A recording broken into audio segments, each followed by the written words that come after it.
Olá! Hoje nós contaremos como ocorreu a revolta dos malês. A Bahia do século XIX. A Bahia foi um dos estados que mais receberam escravos africanos pelo navio negreiro. Desses, os principais grupos eram os Nagôs e os Haussás. A quantidade de revoltas de escravos está diretamente relacionada com o alto número de escravos daquela província. Os Nagôs e os Haussás tinham um grande histórico de envolvimento em guerras. Assim, a Bahia da primeira metade do século XIX abrigou 30 revoltas de escravos, sendo que metade dessas aconteceu na década de 1820. Quem participou? Os participantes da revolta dos malês foram na sua maioria Nagôs.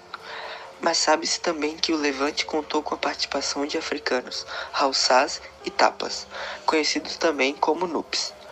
A maioria dos envolvidos era muçulmana, mas muitos também eram adeptos de religiões de matriz africana. O envolvimento dos muçulmanos foi algo marcante nesse acontecimento e evidenciou o papel da religião na luta por transformação social. A importância dos muçulmanos foi tão grande que influenciou na forma como essa revolta foi chamada. A palavra malês é oriunda de Malê, expressão que no idioma iorubá significa muçulmano. Líderes. A revolta dos malês teve 8 líderes cuja participação era Nagô. Seus nomes eram Aruna, Pacífico Lissultã, Suleu Nicobé, Dassalu Odamalu, Gustar, Manuel Calafete, Liberto, Luiz Sanin e Elas Baão do Carmo ou Dandará.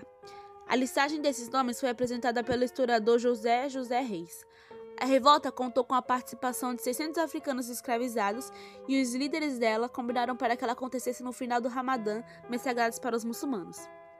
A revolta ficou marcada exatamente para o dia da festa da Noite da Glória, momento em que o Corão foi revelado para Maomé, o profeta do islamismo. Como aconteceu?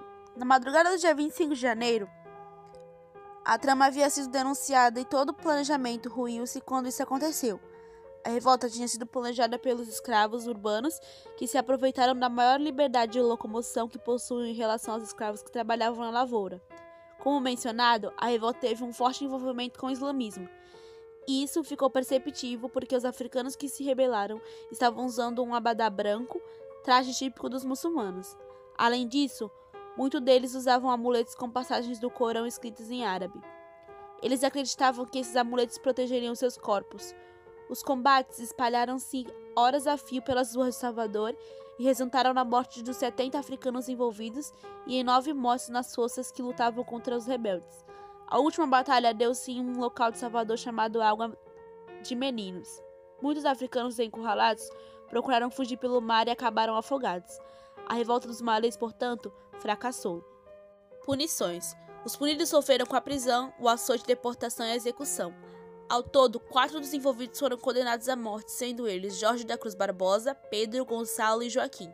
Esses 4 foram executados por fuzilamento.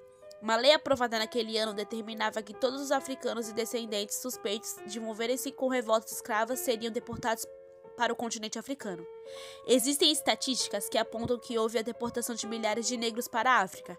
Essa rigidez acontecia porque os escravocratas temiam que uma rebelião de escravos nos moldes da Revolução Haitiana acontecesse no Brasil.